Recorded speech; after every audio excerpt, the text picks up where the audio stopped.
अपने YouTube channel online current affairs में स्वागत करता हूं। और आज का डेट है 15 मई 2020। तो चलिए आज का करंट अफेयर्स हम लोग देखते हैं। आज का पहला सवाल हमारा है, जल जीवन मिशन क्या है? तो इसका उत्तर हो जाएगा, जल जीवन मिशन जम्मू कश्मीर में दिसंबर 2022 तक प्रत्येक परिवार को नल का पानी उपलब्ध कराएगा। यह योजना के तहत जम्मू कश्मीर में 2022 के दिसंबर तक हर परिवार को नल का पानी उपलब्ध कराना ही जल जीवन मिशन योजना है। इसके बारे में थोड़ा और जानकारी ले लेते हैं। जल जीवन मिशन का मुख्य उद्देश्य हर घर में पीने का पानी उपलब्ध कराना है। इसका उद्देश्य प्रत्येक ग्रामीण परिवार को नल कनेक्शन प्रदान करना है।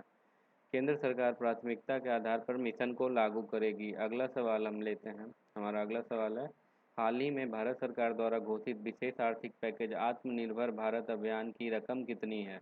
तो इसका उत्तर आपको ही मालूम होगा। चलिए, नहीं मालूम है तो मैं बता दे रहा हूँ, 20 लाख करोड़ रुपए। 20 लाख करोड़ रुपए आत्मनिर्भर पैकेज का ये भारत अभियान, आत्मनिर्भर भारत अभियान योजना का इतना मतलब ये आर्थिक पैकेज है।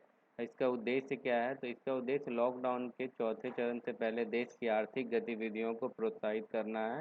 प्रोत्साहन पैकेज में गरीबों और बुजुर्गों को भी गरीबों को मुफ्त अनाज 1.7 लाख करोड़ रुपए का पैकेज भी शामिल है इसमें, जिसे मार्च के महीने में पीएम गरीब कल्याण योजना के नाम से घोषित किया गया था। चलिए आगे भी देखते हैं। अगला सवाल हमारा क्या है, टीवीएस समूह और सुंदरम मेडिकल फाउंडेशन ने किस संस्था के साथ मिलकर दुसुंदरम बेटांगो नामक श्वसन तंत्र का विकसित किया है?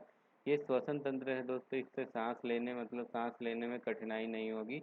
एक तरीके का देखिए क्या है, इसके बारे में हम लोग डिटेल लेते हैं। तो इसका उत्तर हो जाएगा, टीवीएस समूह और सुंदरम मेडिकल फाउंडेशन ने आईआईटी मद्रास के साथ मिलकर एक श्वसन तंत्रिका यंत्र को विकसित किया गया है। ये सुंदरम बेटांगो इस डिवाइस को एमआईटी बोस्टन जैसे संस्थानों के मार्गदर्शन के साथ और मद्रास मेडिकल कॉलेज और कावेरी अस्पताल जैसे अस्पतालों के सहयोग से विकसित किया गया है। सभी लोगों ने अपना इसमें योगदान दिया है।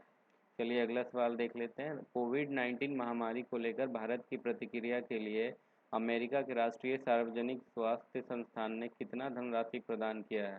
तो इसका उत्तर हो जाएगा $3.6 मिलियन। $3.6 मिलियन प्रदान किया गया है। अगला सवाल है, एक राष्ट्र एक राशन कार्ड योजना जो अगले 3 महीनों में लागू होगी, उससे कितने लोगों को फायदा होगा? हमारा जो एक राष्ट्र एक राशन कार्ड योजना है, उससे कितने लोगों को फ़ायदा होगा? तो इसका उत्तर हो जाएगा 67 करोड़ गरीब लोगों को, मतलब 67 करोड़ गरीब लोगों को फ़ायदा होगा। इस योजना का मुख्य उद्देश्य है कि एक ही राशन कार्ड पर गरीब मजदूर देश के किसी भी कोने में राशन उठा सकेंगे। इससे अच्छा होगा दोस्तों, कहीं भी प्रवासी मजदूर कहीं भी रहें देश के कोने में, अपने कार्ड पे देश के किसी भी कोने से राशन उठा सकेंगे। चलिए अगले सवाल की ओर चलते हैं। कितने प्रवासी मजदूरों को 2 महीनों के लिए 5-5 किलो चावल, गेहूँ और दाल मिलेगा?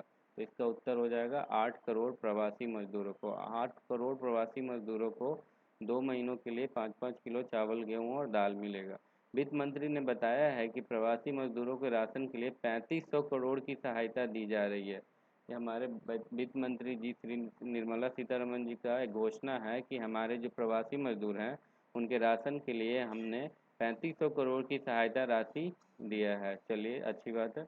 अगला सवाल लेते हैं। प्रवासी मजदूरों को उनके ही गांव में कौन सी योजना के तहत काम मिलेगा? आज देख रहे हैं कि लॉकडाउन कोरोना की वजह से बहुत सारे लोग बाहर बाहर जो काम करने गए थे वो अपने गांव किसी भी तरीके से बहुत ही परेशानी और कठिनाइयों का सामना करके लौट आए हैं। तो उन्हें रोटी के लिए कुछ तो व्यवस्था करना होगा सरकार को, तो उन लोगों को रोजगार दिया जाएगा अपने ही गाँव में। तो किस योजना के तहत दिया जाएगा? तो इसका उत्तर हो जाएगा मनरेगा के तहत। वित्त मंत्री ने कहा है कि कोरोना के दौरान अपने घर वापस लौटे मजदूरों में 50% को मनरेगा के तहत रोजगार दिया जाएगा। चलिए अच्छी बात है। अगला सवाल लेते हैं।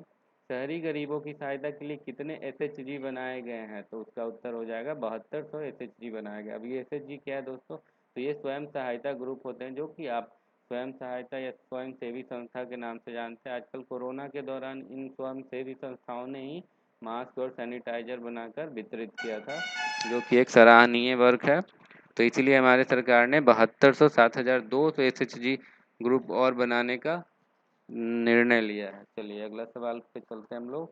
कोरोना काल में वित्त मंत्री द्वारा कृषि क्षेत्र के लिए कितने धनराशि को लोन की मंजूरी मिली है? कोरोना काल में वित्त मंत्री द्वारा कृषि क्षेत्र को 86,600 करोड़ की लोन की मंजूरी मिली है। तो देखा आपने, इसका उत्तर हो जाएगा 86,600 करोड़।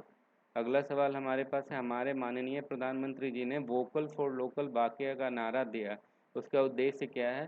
तो चलिए दोस्तों, प्रधानमंत्री जी ने जो भी संबोधन जनता को किया था देश के नाम, उसमें वोकल फॉर लोकल वाक्य का नारा दिया, अर्थात उसका इस्तेमाल किया। तो इसका उद्देश्य क्या था, उनके इस वाक्य को बोलने का उद्देश्य क्या था? तो स्थानीय उत्पादों को बढ़ावा देना था उद्देश्य। मतलब हमारे देश में जो भी उत्पादन होता है वो देश का जो भी स्थानीय उत्पाद है हम लोग उसका इस्तेमाल करें, जिससे कि हमारे देश की आर्थिक स्थिति को सुधारा जा सके। चलिए इसको थोड़ा डीप में जानते हैं। इस लॉकडाउन और कोविड-19 के खतरों के साथ यह स्थानीय उत्पादन था जिसने लोगों को अपनी दिनचर्या चलाने में मदद की थी। हाँ दोस्तों, ये एकदम सत्य बात है। जब हमारे यहाँ लॉकडाउन था तो हम लोग अपने लोकल वस्तुएं को ही इस्तेमाल करके अपने दिनचर्या को पूरा कर रहे थे। इसे मुख्य रूप से आवश्यक वस्तुओं की आपूर्ति शामिल थी। तो चलिए हम लोग लोकल फॉर वोकल का सपोर्ट करें। चलिए अगला सवाल है, कोविड-19 के खिलाफ टीका वैक्सीन डेवलपर्स का समर्थन करने के लिए कितने रुपए आवंटित किए गए हैं? कोविड-19 के टीका और वैक्सीन डेवलपर्स के समर्थन के लिए 100 करोड़ रुपए आवंटित किए गए हैं। चलिए इसके बारे में कुछ और जानकारी ले लेते हैं। कोविड-19 के खिलाफ टीका वर्तमान की सबसे महत्वपूर्ण ज़रूरत है, ताकि हमारे देश की स्थिति और देश की जनता का भला हो सके। और ये बहुत ज़रूरी भी है, क्योंकि कोरोना के चलते हमारे देश में काफ़ी बड़ी विपदा आ चुकी है, जिससे कि हमारे आर्थिक स्थिति को भी थोड़ा बहुत ज़्यादा नुकसान हो रहा है। तो इसमें हम लोग को ज़्यादा से ज़्यादा ध्यान देना चाहिए और वैक्सीन डेवलपर्स को मदद करनी चाहिए सरकार को, ताकि वो जल्द से जल्द वैक्सीन का काम पूरा कर सके। चलिए अगला सवाल है, हाल ही में किस राज्य की सोहराई खोबर पेन पेंटिंग को जीआई टैग मिला? सॉरी दोस्तों, यहाँ पे मिस प्रिंटिंग है। सोहराई खोबर पेंटिंग को जीआई टैग मिला है, तो वो है झारखंड। झारखंड के सोहराई खोबर पेंटिंग को मतलब जीआई टैग दिया गया। अब जीआई टैग से याद आया दोस्तों, हाल ही में जम्मू कश्मीर के केसर को भी जीआई टैग दिया गया है, तो ये हम लोग याद रखेंगे। अगला सवाल है, हाल ही में मनमीत सिंह बालिया का 58 वर्ष की उम्र में निधन हुआ है। वे किस खेल से संबंधित थे मनमीत सिंह बालिया? तो वो टेबल टेनिस से संबंधित थे, जिनका निधन हो गया 58 वर्ष की उम्र में। चलिए अगला सवाल है, हाल ही में सीबीएसई के नए अध्यक्ष कौन बने हैं? तो CBSE central board of secondary education के नए अध्यक्ष मनोज आहूजा बने हैं। चलिए हमारा आखिरी सवाल है, आरबीआई की रिपोर्ट के अनुसार वित्त वर्ष 2019-20 में भारत के गोल्ड भंडार में कितने टन का इजाफा हुआ है? तो इसका उत्तर हो जाएगा 40.45 टन का इजाफा हुआ, अर्थात 40.45 टन का बढ़ोतरी हुआ। इतना का मतलब बढ़ा है हमारा गोल्ड, जो भी गोल्ड भंडार है। तो चलिए इसके साथ हम आप लोगों से रिक्वेस्ट करना चाहेंगे, हमारे चैनल ऑनलाइन करंट अफेयर्स को शेयर करें, सब्सक्राइब करें और बेल नोटिफिकेशन बटन को भी ऑन रखें, ताकि हमारे आने वाले वीडियोस आप तक आराम से पहुंच जाए और आप उसका बेनिफिट उठा सकें। तो चलिए धन्यवाद।